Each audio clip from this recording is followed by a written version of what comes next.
The morning sun cast long shadows across the red rock formations of Zion National Park as Sarah Mitchell laced up her hiking boots outside the visitors' center.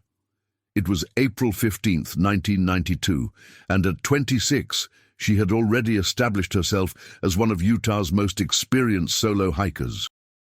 Her weathered journal contained detailed accounts of over 200 trails across the American Southwest, each entry written in her precise handwriting that friends often said belonged in a museum rather than a backpack.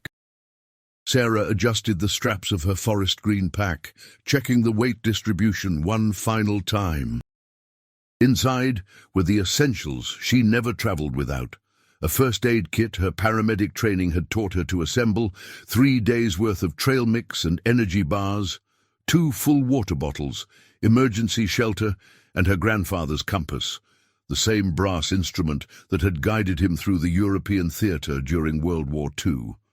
Her plan was simple: tackle the challenging West Rim Trail alone, camp overnight at designated sites, and return by Sunday evening to her small apartment in St.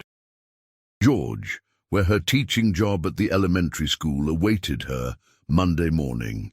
Before we continue this incredible story, I'd love for you to subscribe to our channel if these mysterious disappearance cases fascinate you as much as they do me.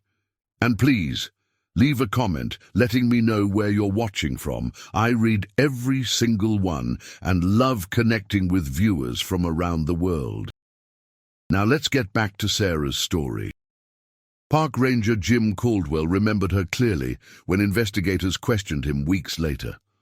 "She stopped by my station around 7:30 that morning," he told them, his weathered hands folding across his clipboard. Asked about trail conditions on the West Rim, specifically about the Walters Wiggles section. "I warned her about the loose rock from recent storms, but she seemed confident. Said she'd done harder climbs in Colorado." What struck Caldwell most was Sarah's methodical approach.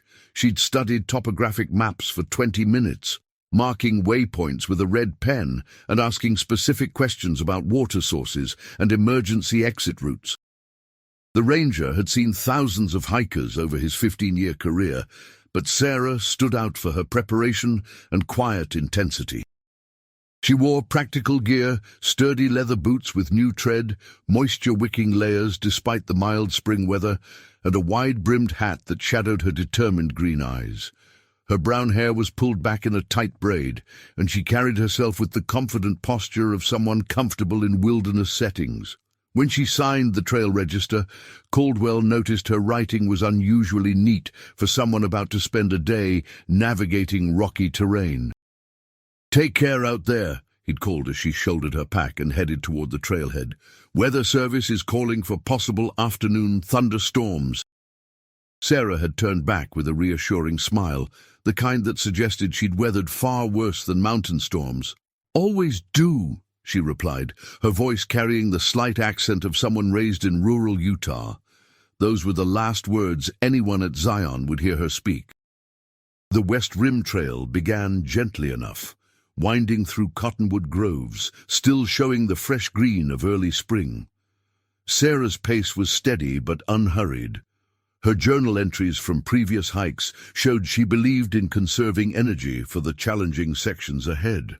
The trail would eventually climb 3,000 feet over 14 miles, crossing exposed ridges where summer heat could be deadly and winter ice made footing treacherous. But April offered ideal conditions: mild temperatures, minimal crowds, and clear visibility across the canyon country that stretched endlessly toward Arizona. By 9 o'clock, Sarah had reached the first major viewpoint, where the trail opened onto a sandstone ledge overlooking the Virgin River Valley. According to her planned schedule, meticulously written on an index card tucked into her breast pocket, she would rest here for 15 minutes, drink 8 ounces of water, and eat 1 granola bar. Friends who'd hiked with her before often joked about her rigid timetables, but they also acknowledged that her systematic approach had kept her safe through hundreds of miles of solo wilderness travel. The morning progressed without incident. A family from Phoenix passed her around 10:30, heading in the opposite direction after completing their descent. The father, Mark Stevenson, later told investigators that Sarah had seemed completely normal, maybe even cheerful, when they exchanged trail greetings. "She asked if we'd seen any bighorn sheep higher up," he recalled. "My daughter was tired, and this lady, Sarah, gave her an extra energy bar from her pack. Real generous, you know." She seemed like someone who genuinely loved being out there. The Stevenson family would be the last confirmed sighting of Sarah Mitchell alive. Their paths had crossed at mile marker 7, where the trail began its steepest ascent toward Angel's Landing. Beyond that point, Sarah would have been entirely alone in some of the most rugged terrain in southern Utah. By 4 o'clock that afternoon, Sarah should have reached her planned camping spot at West Rim Spring. The site offered a reliable water source and designated areas for backcountry camping, protected from the wind by a semicircle of towering sandstone walls. Her itinerary indicated she would set up camp, prepare a simple dinner, and spend the evening updating her trail journal by headlamp light, a ritual she'd maintained on every solo hike since college. When Sarah failed to check in with the Park Service on Sunday as required, Ranger Caldwell assumed she'd simply gotten an early start on her return hike and forgotten the protocol. But when her red Honda Civic remained in the Visitors Center parking lot Sunday evening, concern began to build. Sarah's emergency contact was her sister Jennifer in Salt Lake City, who confirmed that Sarah was expected home Sunday night. "She's never late," Jennifer told Rangers over the phone, her voice tight with worry. "Sarah plans everything down to the minute. If she said Sunday evening, she meant Sunday evening." The search began Monday morning with a helicopter sweep of the entire West Rim Trail corridor. From the air, the vast landscape revealed its deceptive complexity. Countless side canyons, hidden alcoves, and boulder fields where a person could easily become lost or injured. Search and Rescue Coordinator Dave Martinez deployed ground teams along Sarah's planned route, while the helicopter focused on areas where a fall might have occurred. The spring weather that had seemed perfect for hiking now worked against the searchers, as afternoon thunderstorms limited visibility and grounded aircraft. For 6 days, teams combed every accessible section of the trail and surrounding wilderness. They found a few pieces of evidence: a granola bar wrapper that might have been Sarah's, caught in a juniper tree near mile 8, a boot print in dried mud that seemed consistent with her hiking boots, and most intriguingly, a small piece of green fabric snagged on a cliff face about 50 feet below the main trail. The fabric matched the color of Sarah's jacket, according to Jennifer, but forensic analysis proved inconclusive. "It's like she just vanished into thin air," Martinez told reporters after the official search was suspended. "We covered over 40 square miles, used dogs, thermal imaging, even brought in technical climbing teams to check places where someone might have fallen. Found nothing definitive." The search had involved over 60 volunteers, National Guard helicopters, and specialized cave rescue teams who explored the numerous slot canyons and hidden chambers that honeycombed the area. Sarah's disappearance became front-page news across Utah and drew national attention from hiking magazines and missing persons advocates. Her photograph, showing a confident young woman with intelligent eyes and an easy smile, appeared on bulletin boards from California to Colorado.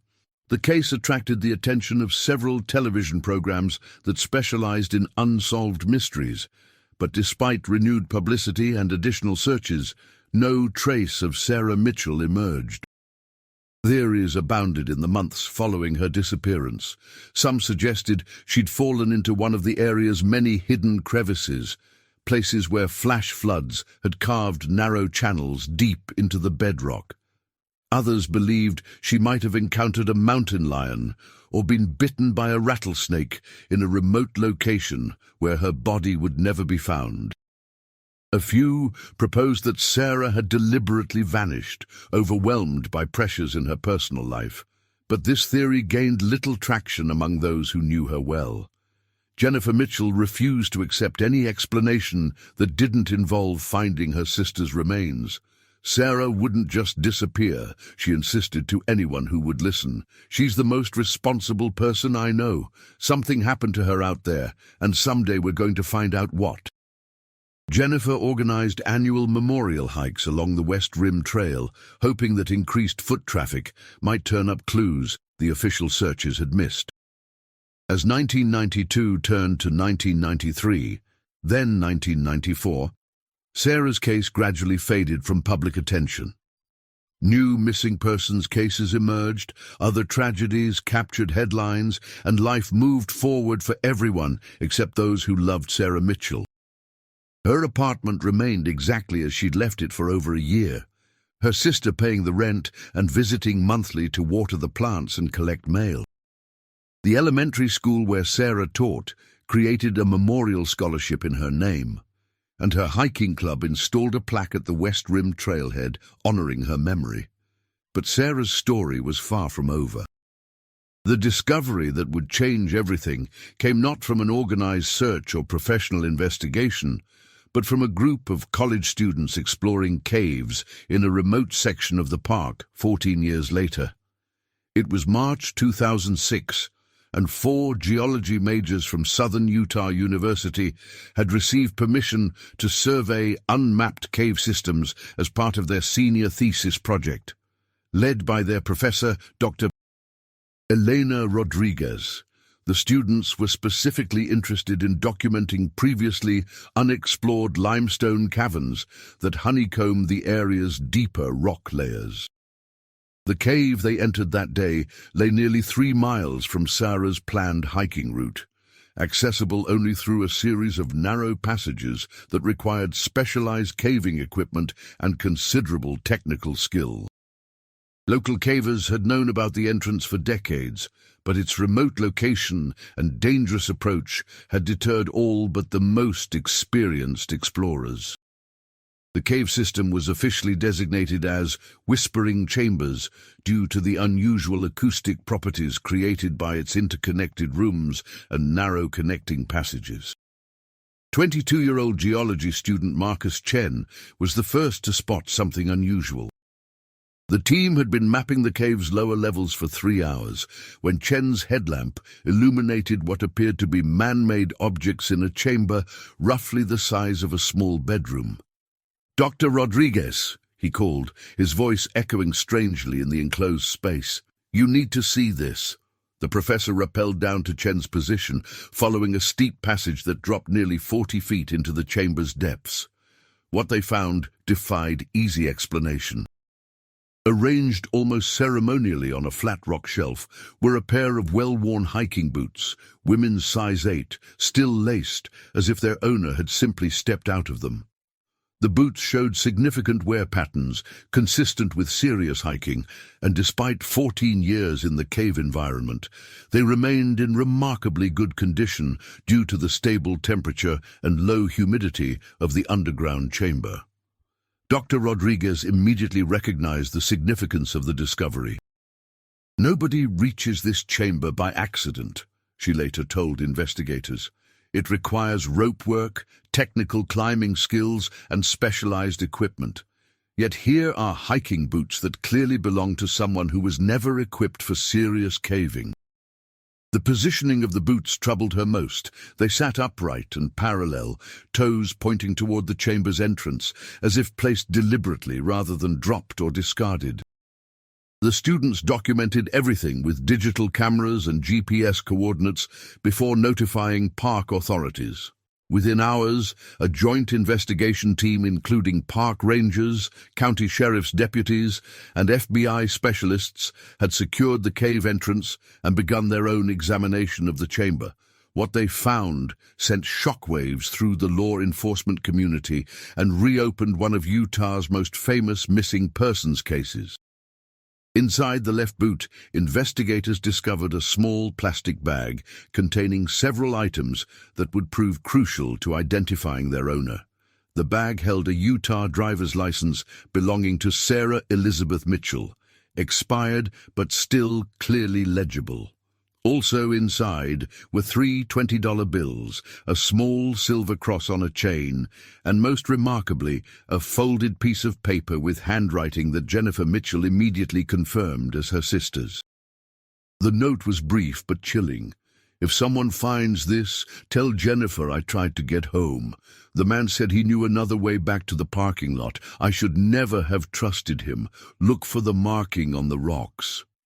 The paper showed signs of moisture damage despite the plastic protection, and forensic analysis revealed that the ink was consistent with the type of pen Sarah habitually carried on her hikes. The discovery of Sarah's boots raised more questions than it answered. How had they ended up in a cave that required technical climbing skills to access?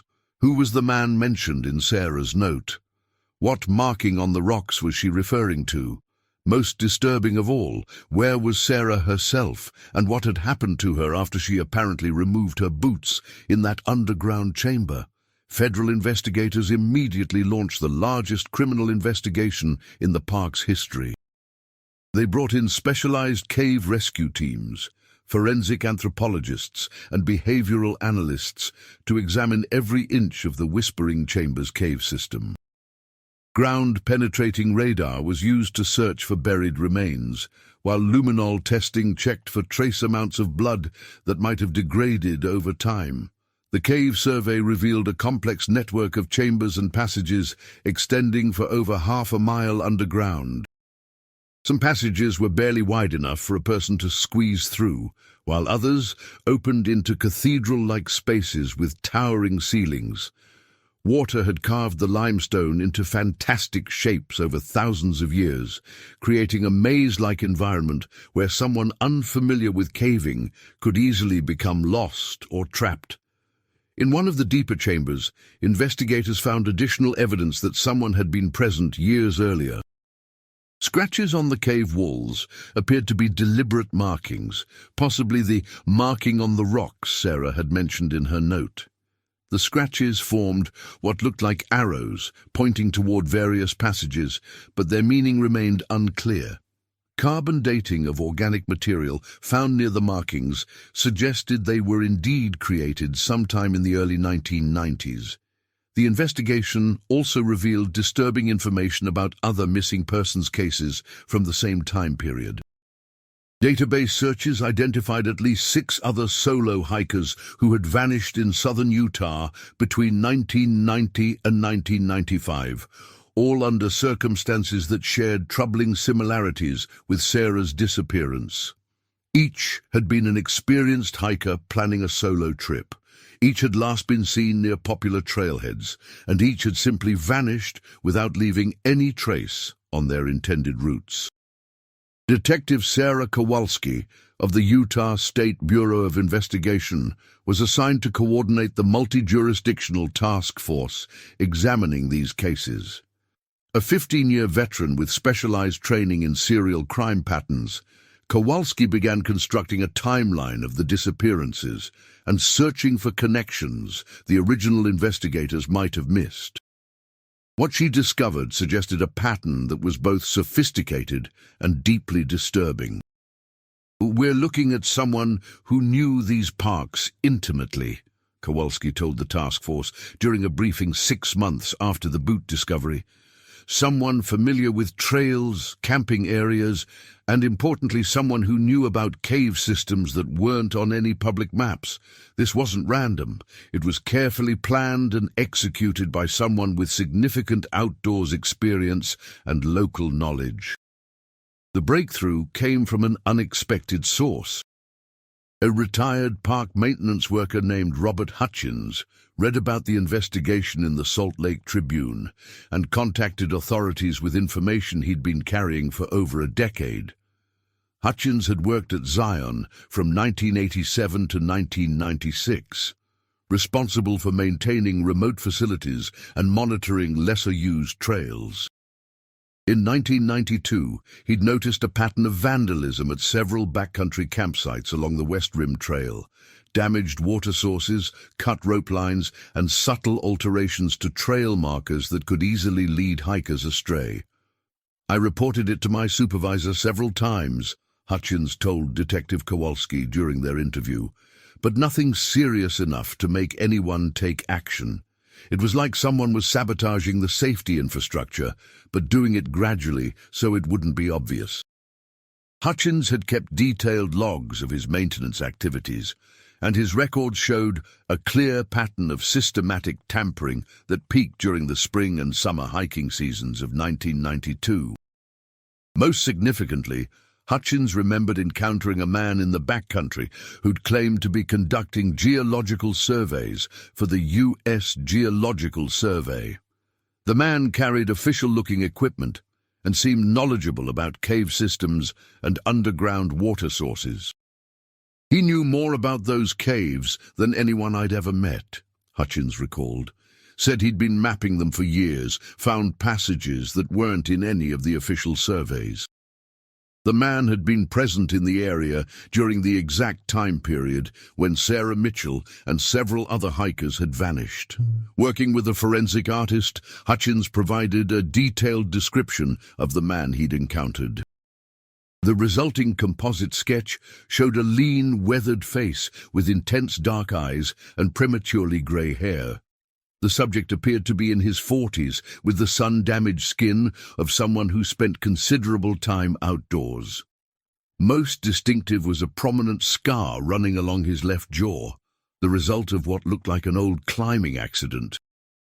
The composite sketch was distributed to law enforcement agencies across the Southwest and featured prominently in media coverage of the renewed investigation. Within days, tips began pouring in from hikers, park workers, and local residents who remembered encountering someone matching the description. A pattern emerged of a man who appeared at various national parks and wilderness areas, always claiming to be conducting scientific research and always demonstrating an unusual interest in solo hikers. The most promising lead came from a former climbing guide in Colorado who recognized the scar in the composite sketch. Thomas Garrett had worked as a guide in Rocky Mountain National Park during the late 1980s and early 1990s, and he remembered a client who matched the description perfectly. Guy went by the name of David Warren, Garrett told investigators. Claimed to be a geologist, paid cash for everything, and asked a lot of questions about backcountry camping areas. Real interest in caves and underground water sources. According to Garrett's records, David Warren had hired him for multiple guiding trips between 1989 and 1993, always requesting routes through remote areas where they were unlikely to encounter other hikers. Warren had demonstrated advanced outdoor skills and extensive knowledge of cave systems throughout Colorado and Utah.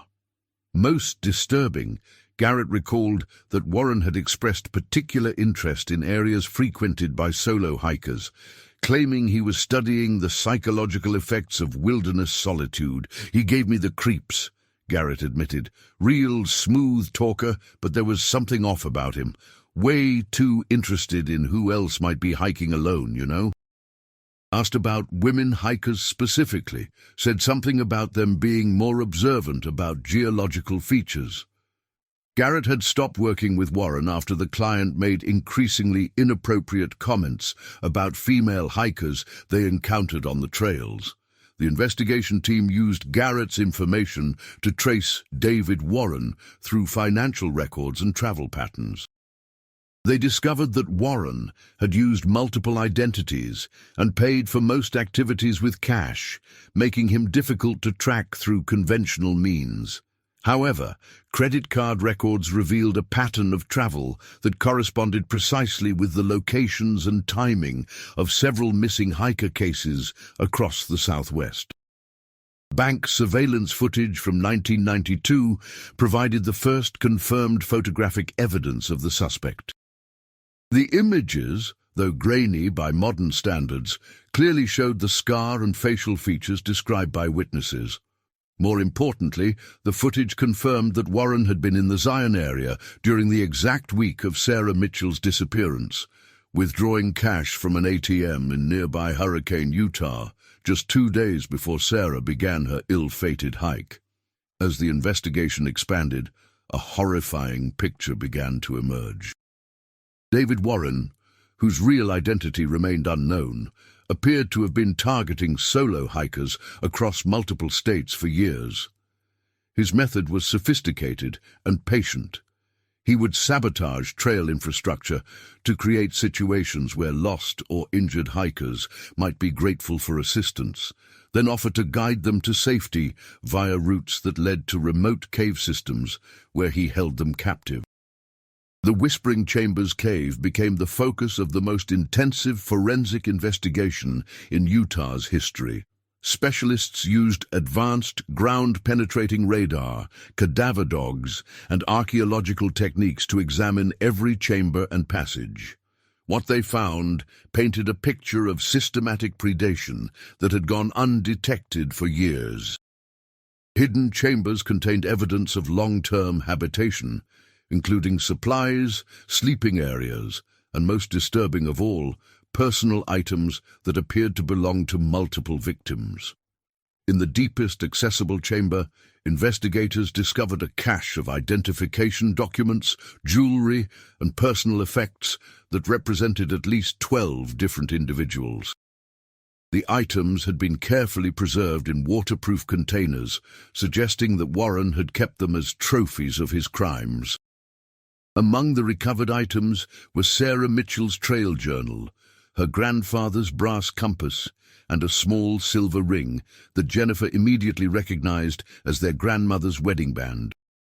The journal entries provided crucial insights into Sarah's final days.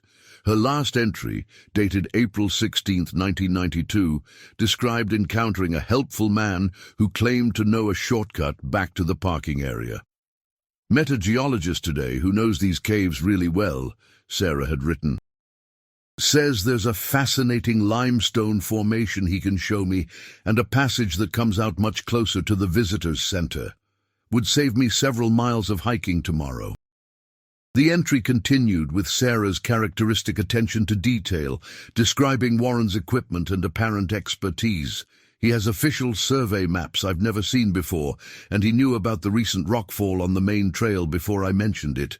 Really knows his stuff." The final lines were chilling in their innocence. "Going to follow him to see this cave formation. If it's as spectacular as he claims, it'll be worth the detour. Should be back to the car by noon tomorrow."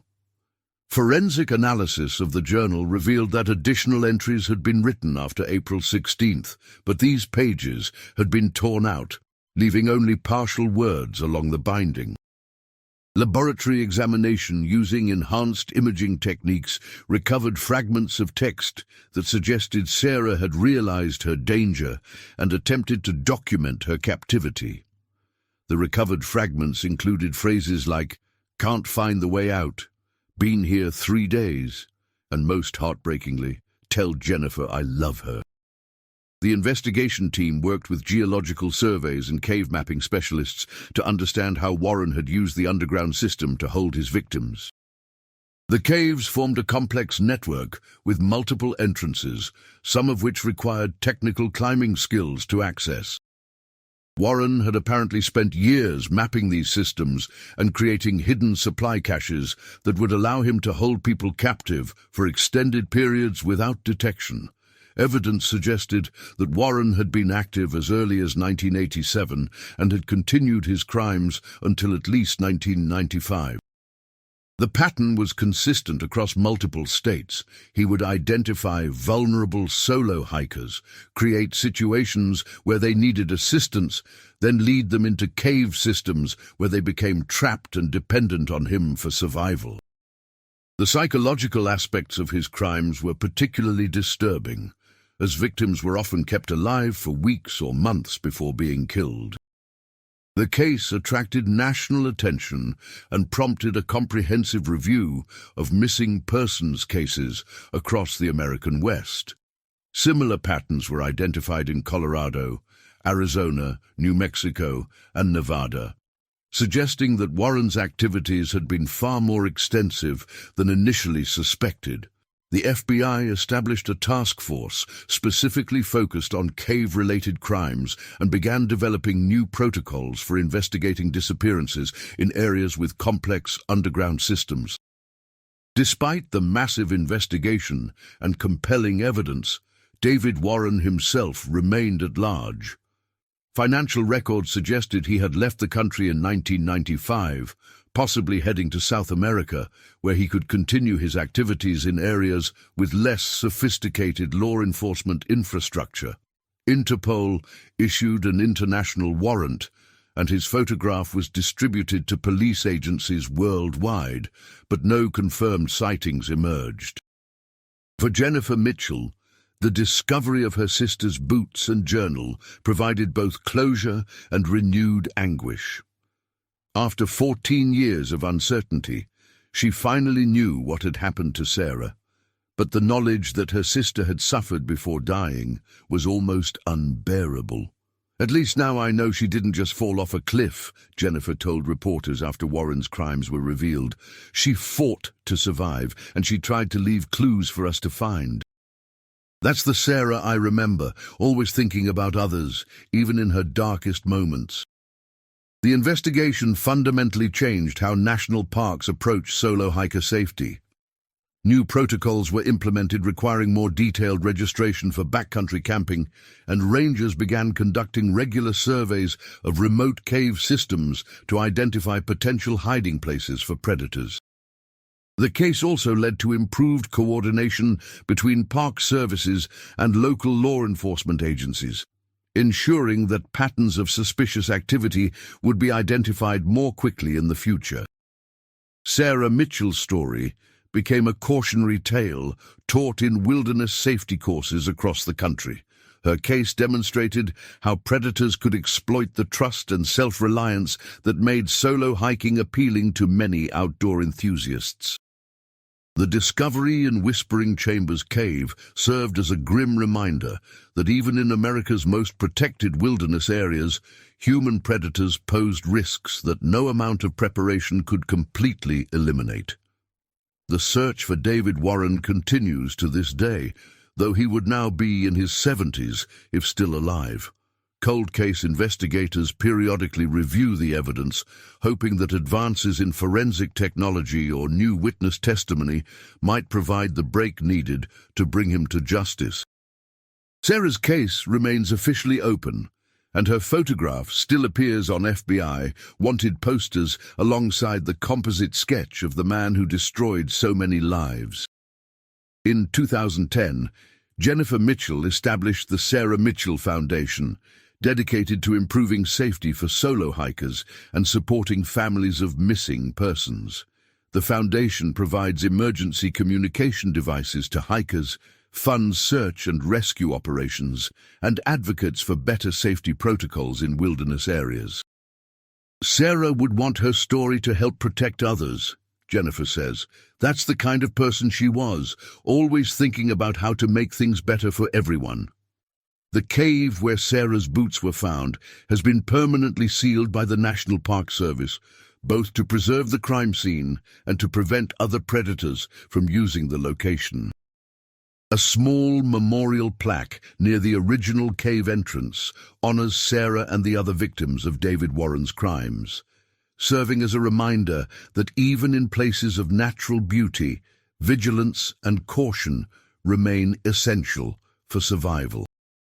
Today, more than 30 years after Sarah Mitchell set out on what should have been a routine solo hike, her case continues to influence missing persons investigations and wilderness safety protocols. The boots found in Whispering Chambers Cave represent not just physical evidence of a crime, but a symbol of the vulnerability that exists even in America's most protected spaces. Sarah's story ensures that her voice, silenced by a predator in the spring of 1992, continues to speak for others who might find themselves alone and in danger in the vast wilderness areas she loved so much.